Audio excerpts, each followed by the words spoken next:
Red Bull's quiet comeback is gaining momentum, and Barcelona could be the turning point. Red Bull may have flown slightly under the radar in the early stages of 2025, but things are beginning to shift, and fast.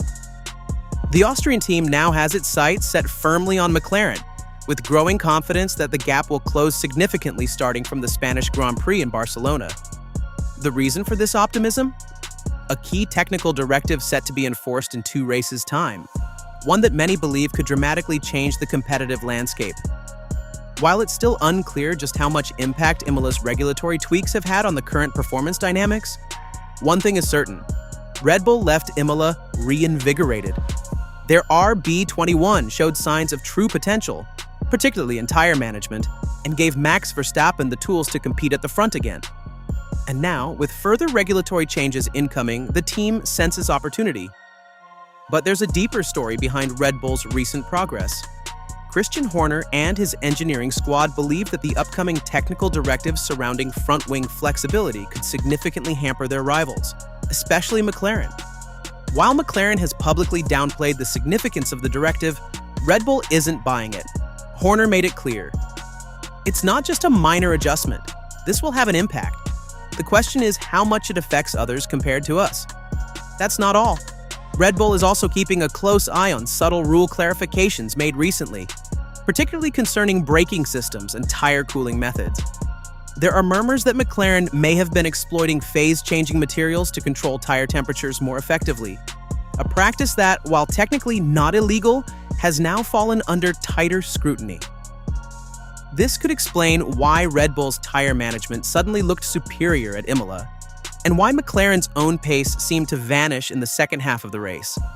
Lando Norris, visibly surprised by the sudden drop-off, admitted, "2 weeks ago, tire degradation was our strength. Now it's become a problem. We didn't expect Red Bull to be this strong." Indeed, Verstappen's racecraft and tire conservation were a throwback to his dominant 2023 form. He controlled the pace, stayed one step ahead, and exploited every opportunity. Horner praised the effort. "Once we eliminated the sliding, we were able to control tire temps. Max was smart, composed, and fast. It's been a while since we had that kind of edge over McLaren in the dry." While overtaking was limited at Imola due to the track layout and restricted DRS zones, Red Bull's confidence isn't based on a one-off result. Internally, the team is already allocating a significant portion of its 2026 development budget to refine the RB21 further, all with one goal in mind: giving Verstappen the best possible shot at reclaiming the Drivers' Championship. Barcelona will be a key battleground. With its sweeping corners, abrasive surface, and strategic demands, the Spanish Grand Prix will test every team's balance between qualifying performance and long-run consistency. And if McLaren's tire issues persist, especially in light of the new technical directive, it could mark a turning point in the season. For Red Bull, the equation is simple: build on the momentum from Imola, stay ahead of the regulatory curve, and arm Verstappen with a machine capable of fighting for wins every weekend. The energy in the Red Bull camp has shifted. The results, the data, and the body language from the garage all suggest one thing: the fight isn't over. In fact, it might just be getting started. Why Red Bull still believes the title fight is wide open, and why McLaren isn't worried. Red Bull's renewed focus on tire management isn't just about short-term gains.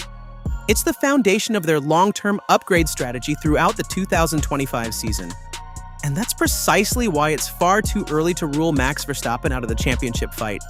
Yes, he trails Oscar Piastri by 22 points in the standings with Lando Norris in between them, but if history has taught us anything, it's that Red Bull and Verstappen thrive under pressure, especially when they're counted out. Let's not forget, last season Verstappen clinched the world title in a car that only managed third in the constructors' standings, a feat not seen since the legendary days of Nelson Piquet and Keke Rosberg. Red Bull has a habit of rewriting the script when it matters most. Still, it would be a mistake to assume McLaren is faltering just because of one underwhelming weekend. Imola may not have gone their way, but that doesn't undo the progress made over the last 2 seasons.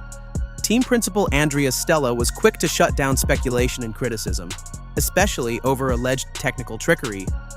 The latest narrative circulating the paddock is that McLaren may be exploiting gray areas of the regulations, like front wing flex or advanced thermal systems. But Stella isn't concerned. In fact, he welcomes the distractions. "For us, it's actually good news when rivals focus on the wrong things," he said. "If they're busy chasing ghosts in our car, they're not spending that energy where it matters, on their own performance." Claims about flexi wings or exotic materials? That's not why we're competitive. Stella added that even if McLaren were running flexible components, it wouldn't explain their current form, because success has come from genuine, tangible performance improvements, not gimmicks. So, what does this mean for the battle ahead?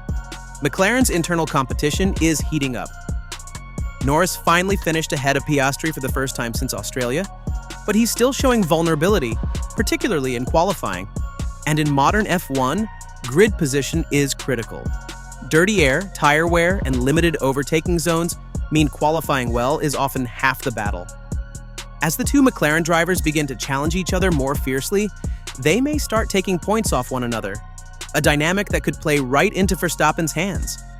He's already hinted at what he could do if he were driving the MCL39, stating confidently that if the RB21 can be refined to better suit his style, fans should expect a resurgence, a version of Verstappen at his absolute best.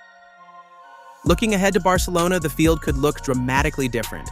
The technical directive coming into force is expected to shake up aerodynamic setups, particularly targeting front wing flexibility and thermal management systems. Red Bull believes this will curb McLaren's edge, though McLaren insists their pace is genuine and won't be affected.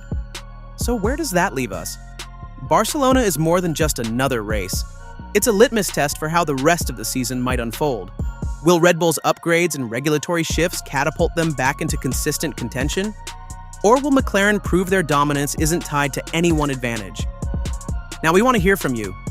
Do you think Red Bull is right to bet on Barcelona as a turning point? Will Verstappen launch a comeback that puts him back in the center of the title fight? Comments below. And once you're done, don't forget to click on the video that's popping up on your screen right now. And don't forget to subscribe my channel.